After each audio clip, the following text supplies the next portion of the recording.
अस्सलाम वालेकुम, मेरा नाम है रिज़वान और आप देख रहे हैं नेक्स्ट डे सॉल्यूशंस का यूट्यूब चैनल।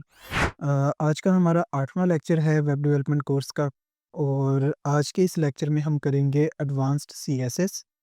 कुछ लोगों के क्वेश्चंस थे कि एचटीएमएल का सिर्फ एक ही लेक्चर सीएसएस क्या ख़त्म हो गई क्योंकि हमने जावास्क्रिप्ट स्टार्ट कर दी थी। तो मैं यहाँ पे क्लैरिफिकेशन एक देना चाहूँगा कि हम इस कोर्स के अंदर आपको सिर्फ जो प्रोग्रामिंग है एचटीएमएल सीएसएस उसके लेक्चर्स वाइज़ नहीं करवा रहे, हम आपको एक्चुअली एक वेब डेवलपर बनाने लगे हैं। और वेब डेवलपर के लिए ज़रूरी है, मुझे आज तक सीएसएस की सारी प्रॉपर्टीज़ मैंने नहीं लगाई। एचटीएमएल के सारे टैग्स हो सकता है ना लगाए हों, इसी तरह जावास्क्रिप्ट। तो ये आपकी क्या होगी, लाइफ़ लॉन्ग लर्निंग होगी, जिसमें आप हमेशा कुछ ना कुछ नया सीखते रहेंगे। तो हमारी इस कोर्स का स्ट्रक्चर इस तरह से बना है कि आपको बेसिक्स हम करवाएँ और फिर आहिस्ता-आहिस्ता, जैसे आज हम सीएसएस का एक दूसरा लेक्चर आ गया डेडिकेटेड इस पे। वैसे तो हमने सीएसएस के सेंटर में करते रहे हैं कुछ काम, लेकिन आज डेडिकेटेड है सीएसएस के ऊपर ही। तो हम क्या करेंगे अब, इन सारी चीज़ों को साथ-साथ लेके चलेंगे और उसके दौरान ही आप लोग लर्न करते जाएँगे, अपनी स्किल्स को पॉलिश करते जाएँगे, क्योंकि जैसे मैंने बताया कि आपकी जो वेब डेवलपमेंट का करियर है, ये लाइफ़ लॉन्ग लर्निंग साथ चलती रहेगी। तो चलें चलते हैं स्क्रीन की तरफ और आज हम करेंगे एडवांस्ड सीएसएस। छोटा-सा मैं शाउट आउट देना चाहूँगा, जिन लोगों ने ये पहला लेक्चर देख रहे हैं पहली दफ़ा, तो उनके लिए ये कि हमारे यूट्यूब चैनल पे जाएँ और वहाँ पे आपको प्लेलिस्ट के अंदर वेब डेवलपमेंट के नाम से ये कंप्लीट कोर्स मिल जाएगा। तो वहाँ पे कोर्स ज़रूर देखिएगा और बाकी जो कोर्सेज़ हैं, उनको भी अगर आप जॉइन करना चाहें, वहाँ पे ही ऑनलाइन कर सकते हैं। और जो लोग चाहें कि वो यहाँ हमारे इदारे में आके हमारी निगरानी में कोर्स करना चाहें, तो नीचे दिए गए स्क्रीन्स के नंबर पे राब्ता करके वो कोर्स जॉइन भी कर सकते हैं।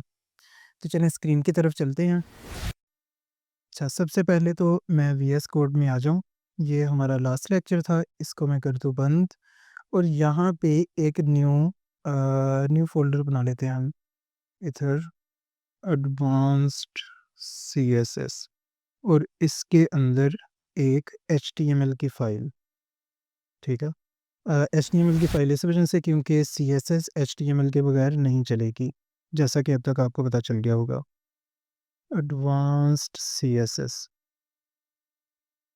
इसके साथ-साथ मैं एक सीएसएस क्रिएट करके उसको यहाँ पे लिंक भी कर दूँ। style.css की फ़ाइल और इसको हम कर देते हैं यहाँ पे, ये आ गई।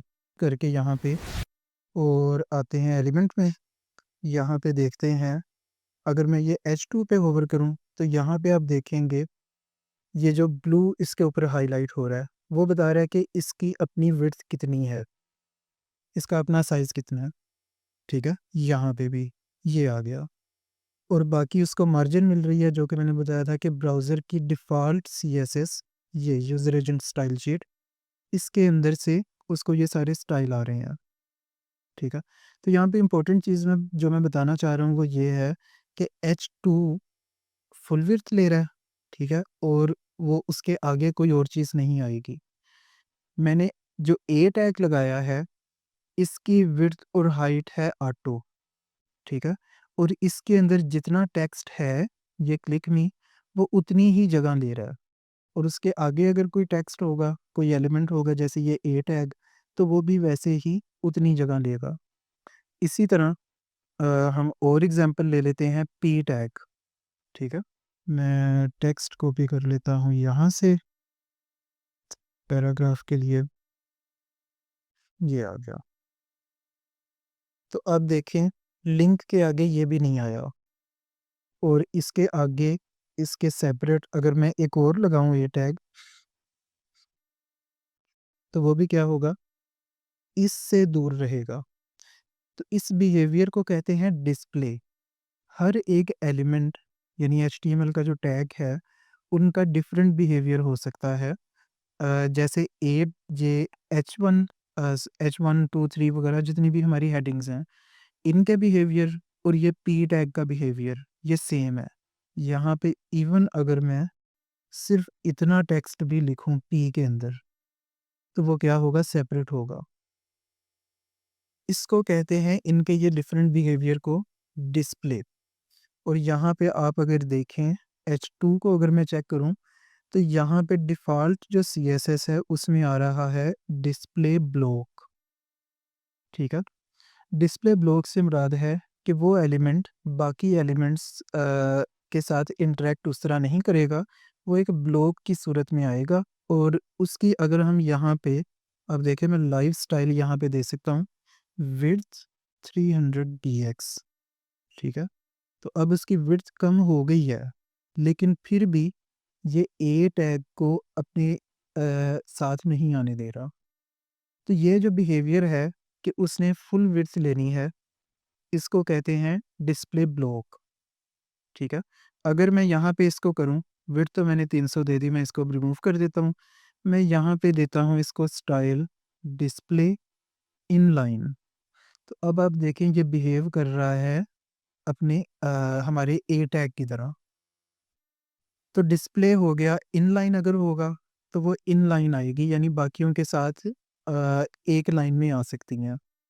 अगर होगा ब्लॉक, हम यहाँ पे अगर ए टैग को मैं दूँ डिस्प्ले ब्लॉक, तो ये भी वही बिहेवियर करेगा, ठीक है? तो ये एक CSS का कंसेप्ट है कि हर एलिमेंट का एक डिस्प्ले होगा और बाय डिफ़ॉल्ट जिसका कुछ भी डिस्प्ले नहीं होता, जैसे यहाँ पे अगर देखें आप ए टैग को मैंने ये किया है क्लिक, ठीक है? और इसकी जो यूज़र एजेंट स्टाइल शीट में आ रही है, उसमें एक तो कलर आ रहा है, ठीक है? जिसमें ये कलर इसका चेंज होता है लिंक का। दूसरा आ रहा है कि कर्सर इस पे पॉइंटर होगा, H1 पे आता हूँ, तो ये कर्सर है, ठीक है? लिंक पे आता हूँ, तो ये पॉइंटर, हैंड बना हुआ। तीसरा जो स्टाइल है, वो ये है कि टेक्स्ट डेकोरेशन अंडरलाइन, जो कि आप देख रहे हैं अंडरलाइन हो रही है। लेकिन यहाँ पे डिस्प्ले का कहीं ज़िक्र नहीं, तो बाय डिफ़ॉल्ट डिस्प्ले क्या होती है? इनलाइन, ठीक है? अब आपने देखा कि हमने हेडिंग को अगर डिस्प्ले इनलाइन दें, तो ये इस तरह आ गई है और अगर हम इसको विड्थ देना चाहें, तो यहाँ पे आप देखिएगा 500 पिक्सल, वो विड्थ जो है उसने ओमिट कर दी है और यहाँ पे अगर मैं होवर करूँ तो वो बताएगा कि डिस्प्ले इनलाइन प्रॉपर्टीज़ जो हैं, उनमें विड्थ का इफ़ेक्ट नहीं होता। तो आप try setting display to something other than inline, ठीक है? कि इनलाइन के अलावा किसी और को करें। तो यहाँ पे एक तीसरी डिस्प्ले है, जिसको हम कहते हैं इनलाइन डैश ब्लॉक। ये क्या करेगी? दोनों का मिक्सचर, इनलाइन भी होगा, यानी अगर उसमें आगे गुंजाइश है, तो ये ए टैग आ जाएगा और साथ ही क्या ब्लॉक की तरह उस पे विड्थ भी सेट हो सकती है। अब यहाँ पे आपको विजुअलाइज़ करवाने के लिए मैं बैकग्राउंड इसको रेड दे देता हूँ। तो आप देखें ये आ गया हमारा पूरा ए टैग H2, ठीक है? तो ये वो कंसेप्ट है जिसकी बेस पे जब आप आगे जाके पूरे लैंडिंग पेजेस बनाएँगे, वेब पेजेस, पूरी वेबसाइट्स, तो वहाँ पे आपको कई जगहों पे इस तरह की चीज़ें जो हैं वो काम आएँगी। अ, अच्छा, अब 3 हो गए ये, इनलाइन ब्लॉक और इनलाइन ब्लॉक। इसके अलावा और भी डिस्प्लेज़ हैं। उसके लिए मैं क्या करता हूँ, मैं इसको कर दूँ रिफ्रेश, क्योंकि ये सारे कंसेप्ट थे सिर्फ़ दिखाने वाले। अब आ जाते हैं थोड़े प्रैक्टिकल की तरफ। यहाँ पे मैं लगाता हूँ यूएल, ठीक है? उसके अंदर आ गई एलआई, इसके अंदर हम कह देते हैं होम, एक और एलआई अबाउट और एक और एलआई, इसको मैं कह देता हूँ कॉन्टैक्ट, ठीक है? तो ये हम मेन्यू बनाने की तरफ आ रहे हैं। तो बाय डिफ़ॉल्ट ये आ जाएगा इस तरह से। नंबर 1 हमें इसमें चाहिए ए टैग्स, तो ए टैग्स में एलआई के अंदर इस तरह लगा के और यहाँ पे ये होम आ गया, ये आ गया, ये आ गया, ठीक है? तो अब ये क्या बन गए? लिंक्स बन गए, लेकिन ये क्या हैं? यूएलएलआई यानी कि एक लिस्ट की सूरत में आ रहे हैं। तो अब यहाँ पे हम करेंगे एक तीसरे डिस्प्ले को चेक, जो कि है डिस्प्ले यहाँ नंबर 1 तो मैं यूएल को स्टाइल देने लगा हूँ अब, तो अपनी सीएसएस में मैंने इसको लिख दिया। वो है डिस्प्ले फ्लेक्स, ठीक है? डिस्प्ले फ्लेक्स जो है ये सीएसएस की एडवांस प्रॉपर्टीज़ में से एक है और ये क्या करेगी, इनको ऐसे कर देगी। और इसमें फ्लेक्स से मुराद फ्लेक्सिबिलिटी भी है कि इस डिस्प्ले फ्लेक्स के अंदर काफ़ी सारी ऑप्शंस आ जाएंगी। फॉर एग्जांपल मैं यहाँ पे अगर आऊँ और यहाँ पे इसके सामने ये आइकन आ रहा होगा, तो इसमें फ्लेक्स की जो बाकी प्रॉपर्टीज़ हैं वो आ रही हैं कि ये किस तरह से बिहेव करे। अच्छा, उससे पहले मैं ना ये जो है इसके लिस्ट के ये आ रहे हैं, इसको मैं कर दूँ बंद। उसके लिए हम क्या करेंगे, यहाँ पे लिस्ट स्टाइल नन, ठीक है? तो ये हो गया और यहाँ पे अब ऑप्शन आ रही है कि ये इसकी डिफ़ॉल्ट है, फ्लेक्स डायरेक्शन, ठीक है? जो इस वक़्त है, ये। अगर मैं करूँ ये, तो ये इस तरह से आ जाएगी। अगर हो ये, तो ये ऑपोज़िट आ जाएगी, पहले होम राइट की तरफ, फिर अबाउट, फिर कॉन्टैक्ट। अगर अगर मैं करूँ ये, तो वो नीचे से ऊपर चली गई, ठीक है? तो इसकी तो ख़ैर हमें यहाँ पे ज़रूरत नहीं है।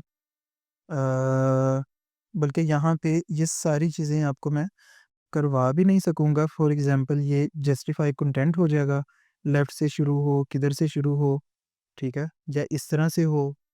तो यहाँ पे ये विजुअलाइज़ भी करवा के उसको दिखा रहा है कि ये आपकी जो है आइटम्स अंदर वो किस तरह से शो होंगी। इसी तरह ये और ये, ठीक है?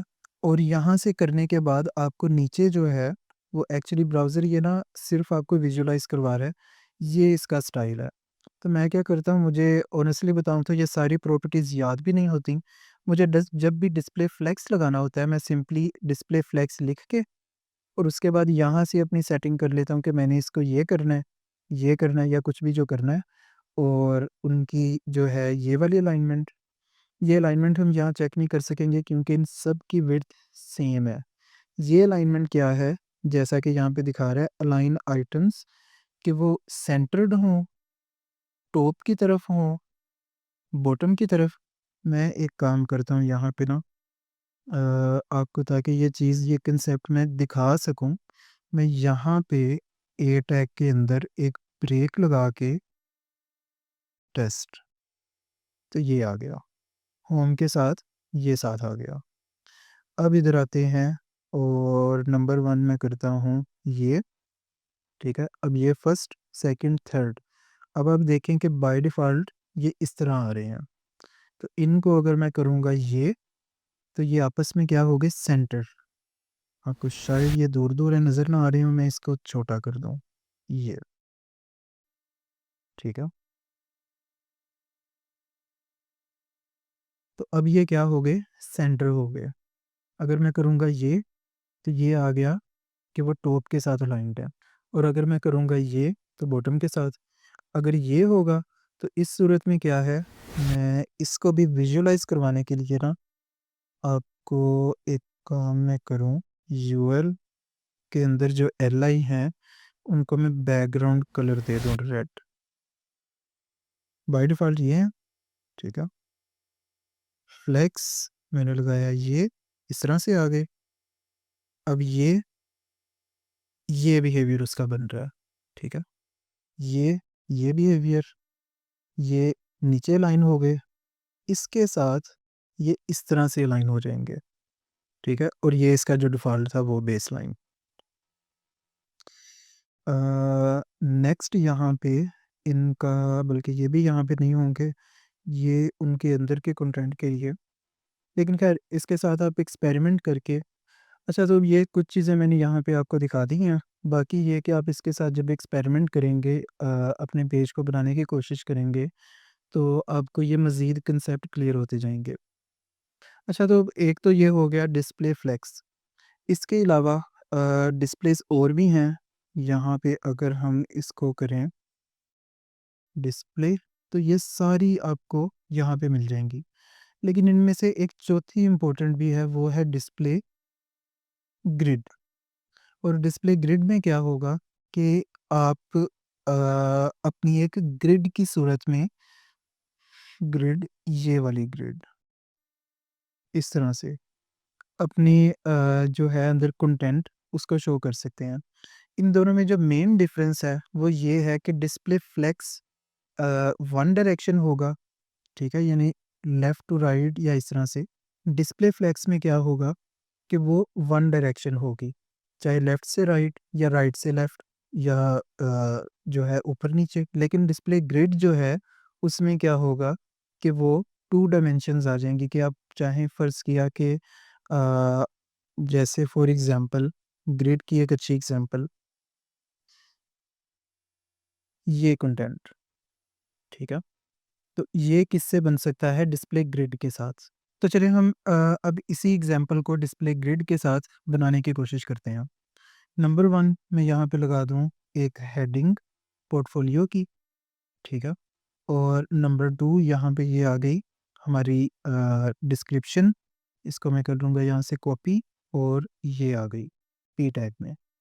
उसके बाद नीचे जो है इस सारे को हम कर लेंगे एक डिव में रैप, ठीक है? इसका मैं क्लास दे देता हूँ पोर्टफ़ोलियो ग्रिड।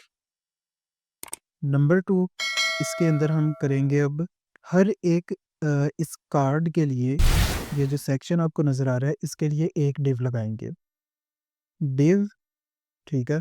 क्लास इसको दे देते हैं पोर्टफोलियो आइटम और इसके अंदर एक आ गई हमारी h3 ये, और दूसरा आ गया हमारा ए टैग विज़िट का, सॉरी ये आ गया। अब इसको हम रिपीट कर लेंगे 6 दफ़ा। 2, 3, 4, 5 और एक और आ गया। और क्विकली मैं यहाँ पे इनका ये भी चेंज कर दूँ, तो ये हो गया। अब इसको देखते हैं, तो ये हमारे पास कुछ इस तरह से आ जाएगी इनिशियली। और अगर हम यहाँ पे ये मैं डिव को किया मैंने सेलेक्ट, जो इसकी पेरेंट डिव है, जिसके अंदर ये सारी आइटम्स हैं। तो इसको अगर मैं दूँ डिस्प्ले फ्लेक्स, तो ये इस तरह से आ जाएगी, जो कि हम पहले भी चेक कर चुके हैं, ठीक है? लेकिन अब हमने क्या देना है डिस्प्ले ग्रिड, और ग्रिड के लिए हम इस क्लास को जो पेरेंट की है, इसको स्टाइल देंगे डिस्प्ले ग्रिड, ठीक है? तो नंबर 1 ये फ़िलहाल कुछ नहीं हुआ। ग्रिड के साथ हमें डिफ़ाइन करना होता है कि उसके कॉलम्स कितने होंगे, ठीक है? और यहाँ पे आप अगर करें इसके यूनिट होते हैं एक एफआर, जिससे मुराद है फ्रैक्शन, यानी 1 एफआर और 1 एफआर अगर मैं स्पेस दे के करूँगा, तो ये इस तरह से आ जाएगा।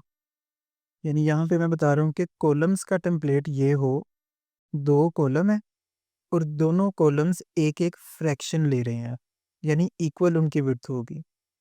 मैं यहाँ पे एक और काम करता हूँ, हमारी जो अंदर डिव हैं, यानी कि पोर्टफोलियो आइटम्स, इनको मैं बैकग्राउंड कलर दे देता हूँ कुछ लाइट सा, ये। तो अब ये क्या हो गया, हर एक आइटम को ये बैकग्राउंड कलर मिल गया, जिससे हम देख सकते हैं कि इनके अंदर जो है ग्रिड वो किस तरह से बन रहा है। तो अगर मैं पेरेंट पे होवर करूँगा तो सेंटर में ये आपको ब्रीक डॉट डॉट लाइंस के साथ भी वो बता रहा है कि ये अंदर कंटेंट किस तरह से आ रहा है। नंबर 1 मैं यहाँ पे पैडिंग दे सकता हूँ, ठीक है? इंटरनल जो हमारी पोर्टफोलियो आइटम्स हैं, 50 पीएक्स फॉर एग्ज़ाम्पल, तो ये आ गया। अब मैं ग्रिड को देखता हूँ, तो ये हेडिंग्स साथ नहीं जुड़ी हुई, ठीक है? नंबर 2 हम क्या कर सकते हैं, ग्रिड के अंदर ही, बल्कि ये प्रॉपर्टी सीएसएस की फ्लेक्स में भी यूज़ हो जाती है, गैप। गैप में क्या होगा, मैं अगर देता हूँ गैप 50 पीएक्स, तो अब देखें फ़िलहाल ये साथ जुड़ी हैं, स्पेस रिफ्रेश किया, तो अब इनके दरमियान 50 पिक्सल का गैप आ चुका है। मैं ज़ूम आउट कर लूँ, इस तरह से, ठीक है? आप अगर चाहें, आप देख रहे हैं कि ये पेज के साथ जुड़े हैं, तो वो सारी चीज़ें आपको करनी पड़ेंगी पेरेंट डिव के अंदर। मैं इसको दे देता हूँ विड्थ 1000 पीएक्स, ठीक है? तो ये इस तरह से आ गई, यानी हमारी यहाँ पे आ गई। दूसरा मार्जिन, अब मार्जिन आपको याद होगा, मुझे वैसे कन्फर्म नहीं मैंने ये करवाया या नहीं, लेकिन दोबारा बता देता हूँ कि मार्जिन अगर आपने सिर्फ मार्जिन लिख के दी है तो ये क्या करेगी, वो देखें आप, ऑरेंज कलर की जो हाईलाइट है वो चारों तरफ से मार्जिन दे देगी। ठीक है, इसी तरह अगर आप करेंगे मार्जिन टॉप 50 px, तो ये सिर्फ टॉप से 50 px की आ जाएगी। इसी तरह टॉप के बजाय लेफ्ट लेफ्ट से आ जाएगी, ये यहाँ पे ऑरेंज जो हाईलाइट है ये आ गई। इसी तरह राइट और बॉटम ऐसे ही वर्क करेंगे। लेकिन जब आप दे रहे होते हैं सिर्फ मार्जिन, तो यहाँ पे आपके पास मल्टीपल ऑप्शंस आ जाती हैं। आप 4 अगर देंगे डिफरेंट, तो फर्स्ट वाली जो है ये आ जाएगी टॉप से, और उसके बाद सेकंड वाली राइट, थर्ड वाली बॉटम, और फिर ये जो है फोर्थ ये लेफ्ट से, यानी क्लॉकवाइज, जैसे क्लॉक मूव होती है ये इनके आ जाएंगे। मैं यहाँ पे 0 0 दिया तो ये है, कहीं से मार्जिन नहीं। अगर मैं सेकंड वाले को दूंगा, उसको मैं कर देता हूँ 50 px, तो ये राइट से मिल जाएगी ये। ठीक है, अब 4 अगर दिए हो तो ये है। अगर हो 2, तो इसमें क्या होगा, फर्स्ट वाला होगा उसका वाई एक्सिस। ठीक है, यानी इसको अगर मैं करूँ 50 px, तो ये आ गया वाई एक्सिस, यानी कि टॉप जो आप देख रहे हैं, और यहाँ बॉटम भी। ठीक है, इसको मैं कर देता हूँ वापस 0, हमें वहाँ से नहीं चाहिए। लेफ्ट और राइट को अगर हम यहाँ पे ऑटो कर दें, तो ये इतने पार्ट से क्या होगा, सेंटर हो जाएगा। उसकी रीज़न मैं आपको थोड़ा सा और बेटर एक्सप्लेन करके दिखाता हूँ। मार्जिन मैंने कर दी रिमूव। ठीक है, सारा ये आ गया इस तरह से डिफ़ॉल्ट। अगर मैं दूँ मार्जिन लेफ्ट 200 px, ठीक है, लेफ्ट से ये आ गई। अब यहाँ पे इसको अगर मैं इंक्रीज़ करता जाऊँ, मैंने यहाँ पे क्लिक किया, ठीक है, और यहाँ पे होवर करके आपको दिखा रहा हूँ, इंक्रीज़ अगर करता जाऊँ तो ये क्या होगा, उस तरह से आती जाएगी। यही अगर मैं इसको बजाय px में कोई वैल्यू देने के मैं अगर कर दूँ ऑटो, तो इससे क्या होगा, ये राइट के साथ जुड़ जाएगी। ठीक है, और अगर मैं कर दूँ राइट ऑटो, तो ये लेफ्ट के साथ जुड़ जाएगी। और अगर मैं दोनों दे दूँ, मार्जिन राइट ऑटो और मार्जिन लेफ्ट ऑटो, तो ये क्या हो जाएगा, सेंटर। दोनों तरफ से वो ऑटोमेटिकली जितनी उसको अवेलेबल होगी मार्जिन लेने की कोशिश करेगा, और अल्टीमेटली सेंटर में आ जाएगा। अब ये मार्जिन लेफ्ट और राइट ऑटो दे के सेंटर करने के लिए क्या ज़रूरी है, नंबर 1, आपकी उस डिव या उस एलिमेंट को विड्थ मिली हो, जैसे यहाँ पे 1000 px। नंबर 2 चाहिए कि वो डिस्प्ले ब्लॉक हो। ठीक है, इनलाइन के साथ ये वर्क नहीं करेगा। तो अब हमने क्या किया, इसको एक तो सेंटर कर लिया, और सेंटर अब यहाँ पे अगर मैं दूँ सिर्फ मार्जिन, तो फर्स्ट आ गया वाई एक्सिस, टॉप और बॉटम, और नेक्स्ट आ गया लेफ्ट और राइट। तो मैंने ये कर दिया 0 ऑटो, तो ये इस तरह से सेंटर हो गया। ठीक है, ये छोटा सा कंसेप्ट था। वापस अब आ जाते हैं डिस्प्ले ग्रिड की तरफ। तो ग्रिड में हमने अभी तक क्या लगाया है, डिस्प्ले ग्रिड, उसको कॉलम्स का टेम्पलेट बताया कि 2 कॉलम्स हैं, पहले की 1 फ्रैक्शन की होगी विड्थ, और दूसरा भी है जो 1 फ्रैक्शन, यानी दोनों इक्वल होंगे। अगर मैं यहाँ पे करूँ सेकंड को 2, तो अब क्या होगा, जितनी विड्थ पहले को अवेलेबल होगी, इसकी उससे डबल होगी। ठीक है, और गैप जो है, ये हर उस ग्रिड के अंदर जो आइटम्स आ रही हैं उनका सेंटर में गैप है। ठीक है, अ, ये हो गया डिस्प्ले ग्रिड। अब यहाँ पे आप और क्या कर सकते हैं, फ़र्ज़ किया आपके कॉलम ज़्यादा हों, या आप डायनामिकली शो करवाना चाह रहे हैं, तो यहाँ पे एक ऑप्शन होती है रिपीट 3 से मुराद 3 टाइम्स। ठीक है, और आगे आप जो लिखेंगे वो, जैसे अगर मैं लिखता हूँ 3 1 FR, इससे मुराद है, यहाँ पे कमेंट में आपको दिखा दूँ कि इसकी वैल्यू इस तरह से आ जाएगी। ठीक है? ये 3 दफ़ा रिपीट करेगा 1 एफआर को, तो इस तरह से आ जाएगी। तो अब इसको करते हैं रिफ्रेश, तो ये आ गई। तो अब ये क्या बन गया है? एग्ज़ैक्टली जैसे ये था। एटलीस्ट ग्रिड के स्ट्रक्चर में बाकी जो चीज़ें हैं, इसके बैकग्राउंड कलर, इस पे ये थोड़ा-सा अगर आप यहाँ पे फ़ोकस करें, इसको बॉक्स शैडो मिला है, ठीक है? बॉक्स शैडो क्या है?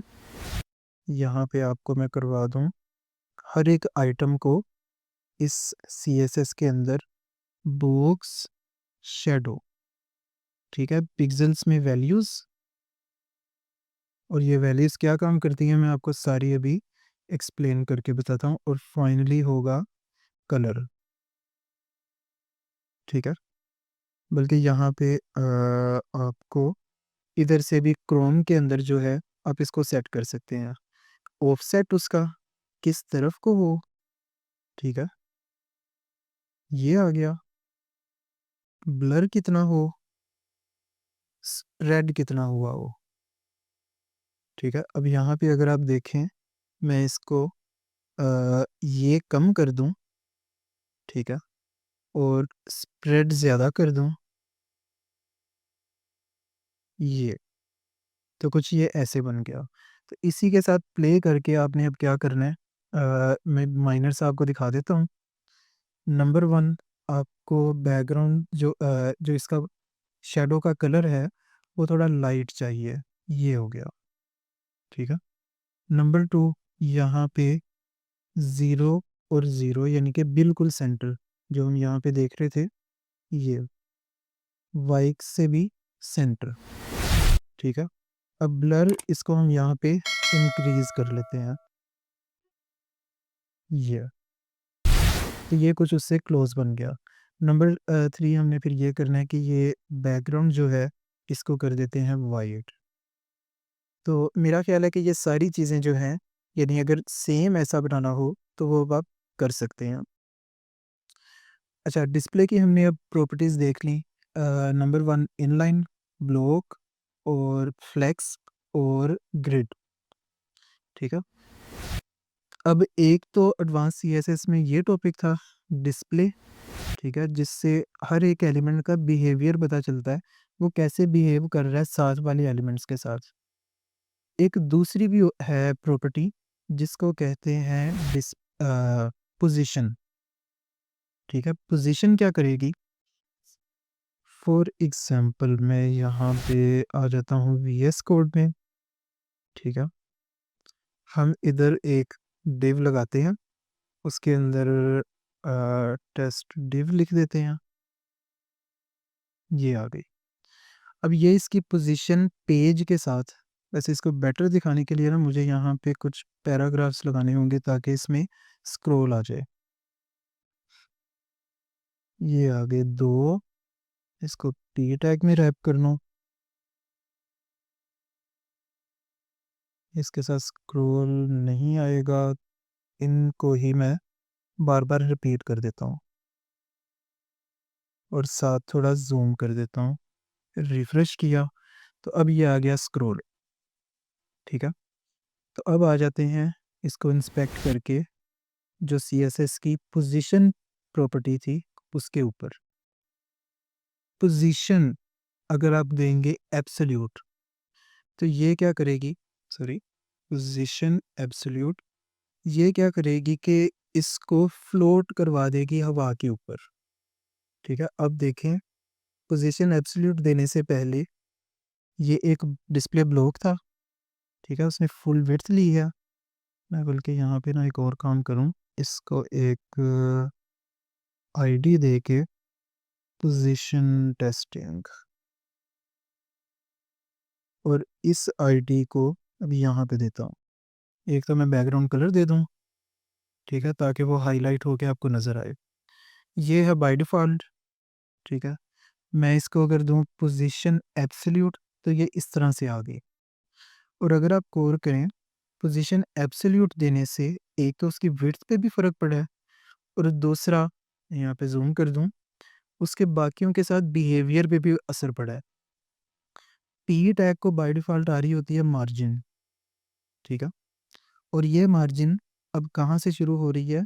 ये ऊपर वाले डिव के साथ, यानी ये ऐसे जैसे ज़मीन से उठा के हवा में फ्लोट कर रहा हो, ठीक है? तो मैं इसकी पोज़ीशन करता हूँ यहाँ से वापस। तो अब ये क्या है, डिस्प्ले ब्लॉक की तरह प्रॉपर्ली बिहेव कर रहा है, यानी ऊपर वाली आ गई हमारी ये डिव, उसके बाद नीचे आ गया ये डिव और फिर नीचे ये पैराग्राफ, और अब ये मार्जिन पैराग्राफ जो है इस डिव के बाद ले रहा है। जैसे ही मैं इसको करता हूँ पोजीशन एब्सोल्यूट, तो ये इसको इस तरह से कर रहा है। अब पोजीशन एब्सोल्यूट के अंदर ना हमारे पास और चीज़ें आ जाती हैं। फ़र्ज़ किया पोजीशन एब्सोल्यूट वाले को अगर मैं दूँ टॉप 0, तो ये टॉप से 0 पीएक्स पे आ जाएगा। उससे मुराद क्या है? यहाँ पे आप देखें इधर आ गया, ठीक है? अगर फ़र्ज़ किया आपके पास कोई एलिमेंट हो, मैं इसको किसी और में रैप कर दूँ, हम इसके अंदर कर देते हैं रैप, ठीक है? नंबर 1 तो ये अब हो जाएगा अ, ये आ गया ग्रिड के अंदर, ठीक है? और इसको अब मैं करता हूँ पोज़ीशन एब्सोल्यूट, तो ये आ गया इधर। अब यहाँ पे इसको बाय डिफ़ॉल्ट मिल चुका है, तो बल्कि यहाँ पे नहीं, फ़िलहाल ये कर रहा है फ्लोट, ठीक है? तो उसकी अब जो पेरेंट डिव है, यानी किसी भी पेरेंट, ये है डिव हमारी, और ये इसका आ रहा है फर्स्ट पेरेंट, ये आ रहा है उसका सेकंड पेरेंट पूरी बॉडी। तो अगर मैं इसको दूंगा टॉप 0, तो जो भी उसका पेरेंट होगा जिसको सबसे पहले मिली है पोजीशन रिलेटिव, यानी यहाँ पे बॉडी को बाय डिफ़ॉल्ट मिली होती है, यहाँ पे शो नहीं करवा रहा हूँ, तो वो उस रिलेटिव पोजीशन के साथ 0 पे आ गया है टॉप पोजीशन में, यानी बिल्कुल ऊपर आ गया यहाँ पे। अब ये पोजीशन एब्सोल्यूट नंबर 1 मैं यहाँ पे दे दूँ, ये, और टॉप दे दूँ 0, तो ये यहाँ पे आ गया, यानी ये ऊपर फ्लोट कर रहा है।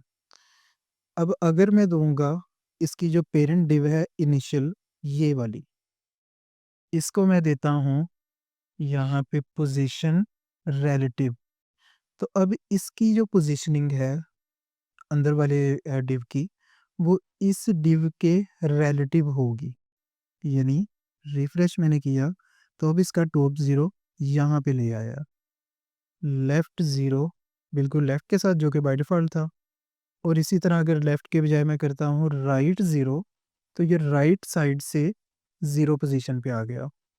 अब इससे क्या मुराद है, यहाँ पे अगर मैं करता हूँ 10, तो आप देखें, तो ये 10 पीएक्स राइट की तरफ से आगे आ गया, उसका ऑफसेट हो गया 20, 30 जितनी दूँगा वो। इसी तरह टॉप से जितनी दूँगा ये। तो अब ये क्या कर रहा है, ये एक डिव हवा में फ्लोट कर रही है, ठीक है? एक ये इम्पोर्टेंट था, दूसरी एक इम्पोर्टेंट है, इसमें आप देखें कि ये जो इसकी फ्लोटिंग या इसकी जो पोज़ीशनिंग है, वो हो रही है उसके